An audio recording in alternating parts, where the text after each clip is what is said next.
목소리를 듣겠습니다. 하나님이 세상을 이처럼 사랑하사 독생자를 주셨으니 이는 그를 믿는 자마다 멸망하지 않고 영생을 얻게 하려 하심이라. 아멘. 하나님께서 예수님을 이 땅에 보내주셨는데요. 예수님을 믿는 자마다 멸망하지 않고 영생을 얻는다고 이렇게 말씀하고 있습니다. 그래서 우리가 예수 믿는 사람들은 다 천국 갑니다. 그래 영혼이 살아났고요. 또 예수 믿는 사람들은 천국 갈 뿐만 아니라 영혼이 살아났을 뿐만 아니라 이 땅에서도 영생의 삶을, 생명의 삶을 우리가 살아갈 수 있습니다. 그래서 우리가 기독교의 가장 중요한 분이 이제 예수님을 이렇게 제대로 믿어야 돼요. 믿어야 되는데, 예수님은 누구신가? 또 하나님의 사랑은 뭔가? 여기에 대해서 우리가 정확하게 우리가 알아야 됩니다. 하나님은 영이시기 때문에 우리 눈에 안 보입니다. 하나님이 영이세요. 천국에 계시는데요. 물론 뭐 어떤 곳에 다 계실 수 있지만 보좌에 앉아 계세요. 그 모습은 영광이라고 이렇게 해서 빛 같은 뭐 어떤 영광 이렇게 표현할 수 있는데요. 그래서 하나님에 대해서 우리가 알기가 굉장히 어려워요. 귀신에 대해서 잘 몰라요. 우리가 영이기 때문에 그렇습니다. 하나님도 영이시기 때문에 잘 이해할 수가 없어요. 그런데 하나님께서 우리 예수님을 이 땅에 보내주셔서 하나님은 영이시지만 인간으로 보내주셨어요. 그래서 우리가 어떻게 하나님이 누구신가를 정확하게 알게 하신 거예요. 하나님을 알아야 우리가 그때부터 모든 것을 알기 시작해요. 왜냐하면 하나님이 모든 우리가 알아야 될 그 기준의 표준이기 때문에 그렇습니다. 하나님이 빛이시고 하나님이 영광이시고 하나님이 우리가 살아야 될 그 기준이기 때문에 그렇습니다. 하나님을 뭐라고 얘기하시냐면 세상을 이처럼 사랑하사, 하나님은 사랑하는 분이에요. 한마디로 얘기하면 사랑하는 분이라고 이렇게 볼 수 있습니다. 마귀는 뭘까요? 마귀는 남을 죽이는 존재가 마귀입니다. 하나님은 사랑의 하나님이세요. 그래서 우리가 기독교 신앙은 두 가지로 크게 나눌 수 있는데요. 부활과 십자가 사건이 기독교의 가장 중요한 특징이에요. 특징. 그래서 이 두 가지 사실 위에 우리 모든 기독교의 것들이 세워져 있습니다. 요한복음 2장 20절 죽은 자 가운데서 살아나신 후에야 제자들이 말씀하신 것을 기억하고 성경과 예수께 하신 말씀을 믿었더라. 우리가 하나님을 믿는다는 것은요, 다른 말로 얘기하면 성경을 믿는 걸 얘기해요. 성경. 우리가 저 하나님 믿어요. 성경 믿습니다. 이런 뜻이에요. 그래서 성경을 안 믿는 사람들은 많습니다. 교회 다녀도 계속 공부만 하는 거예요. 성경 공부 계속해요. 또 성경에 대해서 이렇게 많이 공부는 하는데 성경을 또 잘 몰라요. 왜냐하면 너무 여러 사람이 써놨고 복잡하고 정말 신학자도 알기 어려운 그런 것들이 많습니다. 그런데 이제 이 성경을 우리가 알아보면 한마디로 성경에서 다른 단어가 있다면 하나님이 사랑하라, 우리 보고 너희들이 하나님을 사랑하고 이웃을 사랑하라 이렇게 말씀하고 있습니다. 그래서 사랑을 모르면 성경 전체를 모르는 거예요. 사랑을 잘 알아야 돼요. 사랑이 뭔가? 하나님 말하시는 그 사랑의 본질, 사랑이 뭔가? 사랑이라는 것은요, 하나님의 생명을 주신 것, 희생하는 것, 이걸 사랑이에요. 빌립보서 2장 6절 그는 근본 하나님의 본체시나 하나님과 동등됨을 취할 것을 여기지 아니하시고 오히려 자기를 비워 종의 형체를 가지사 사람들과 같이 되셨고 사람의 모양으로 나타나사 자기를 낮추시고 죽기까지 복종하셨으니 곧 십자가에 죽으십니다. 사랑이라는 것은 하나님께서 십자가에서 우리를 위해서 죽으신 것, 이게 사랑이에요. 그래서 이 사랑이 굉장히 중요합니다. 이 사랑은 무조건적인 사랑이에요. 무조건적인 사랑. 우리가 어떤 상태에 있었을 때 사랑하셨냐면요, 우리가 죄인처럼 살아갈 때, 우리가 마귀처럼 살아갈 때, 우리가 내 마음대로 살아갈 때, 그럴 때 우리를 위해서 십자가에서 희생하시고 죽으신 것이, 그게 사랑이에요.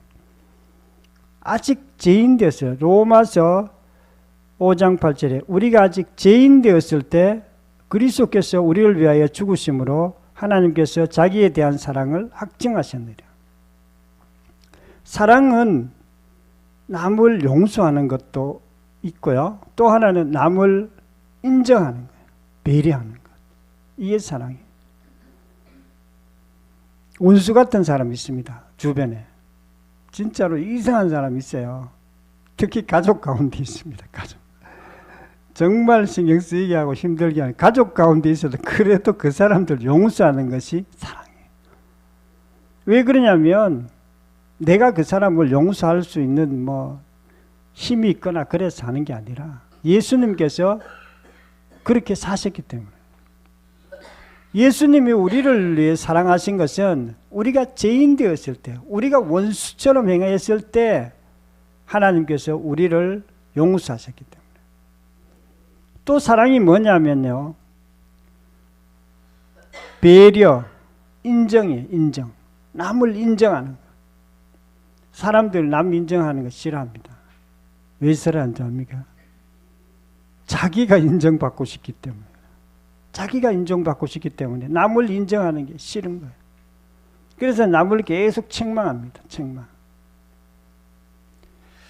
때로는 남을 미워합니다. 자기가 올라가려고. 그런데 사랑이라는 것은요, 딴 사람을 올려주는 거예요. 딴 사람을 칭찬하는 거예요. 저는 우리 집에서는 별로 칭찬을 못 들었어요. 우리 형제들 가운데 좀 성격이 좀 까칠하고 공부도 그렇게 잘 못한 그런, 우리 형이나 동생 공부도 잘하고 착하고 근데 교회에 갔더니 교회에서 저를 인정해 주셨어요. 우리 특별히 목사님이, 샘중 목사님이 가면은 저를 제일 칭찬했어요. 우리 교회에 한 600명 됐는데 600명 중에서 제일 칭찬 많이 들은 사람이 저였어요.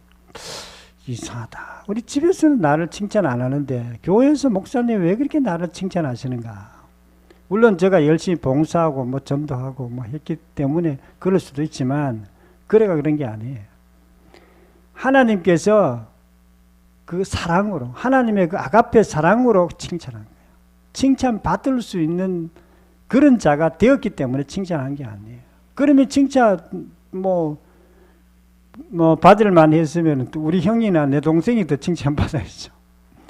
예수님을 믿기 때문에 내가 정말 부족한 게 많지만 하나님이 이렇게 목사님이 칭찬한 거예요. 하나님도 마찬가지예요. 우리를 칭찬하세요.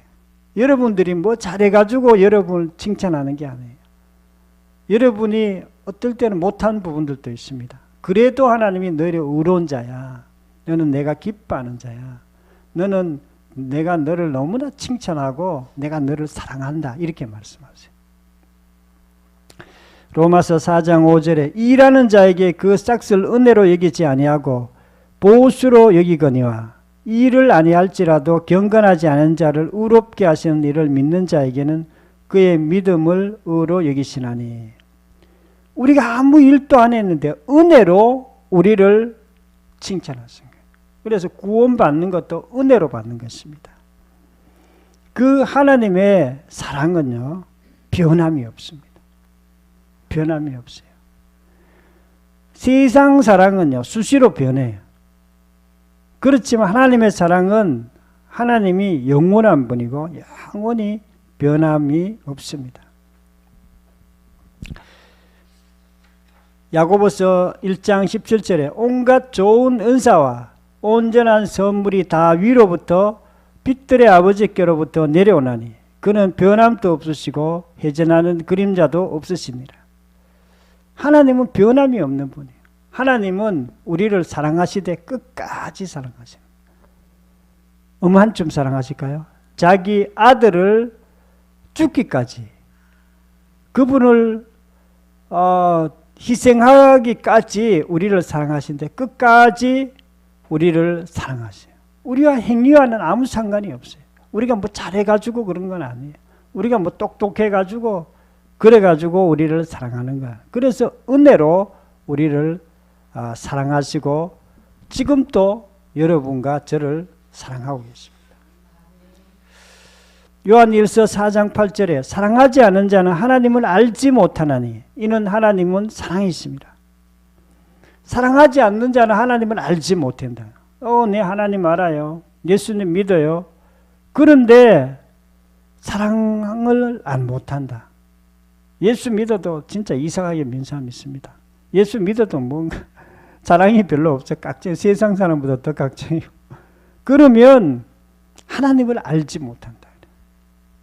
왜 그러냐면 하나님 본질이 사랑이기 때문에. 하나님은 사랑이시라 이렇게 해요. 사랑 반대가 뭘까요? 남을 배려하지 못하고 남을 힘들게 하고. 그래서 하나님께서 우리를 사랑하셨습니다. 우리는 실제 삶에서 어려운 일이 생기면 감사하기보다도 감사가 잘 안 돼요. 어려운 일 생기면 여러분 감사합니다. 하나님 지금 어려운 일 주셔서 감사합니다. 제가 이렇게 우리 자식이 참 힘들게 하는데 감사합니다. 그 감사해야 돼. 감사.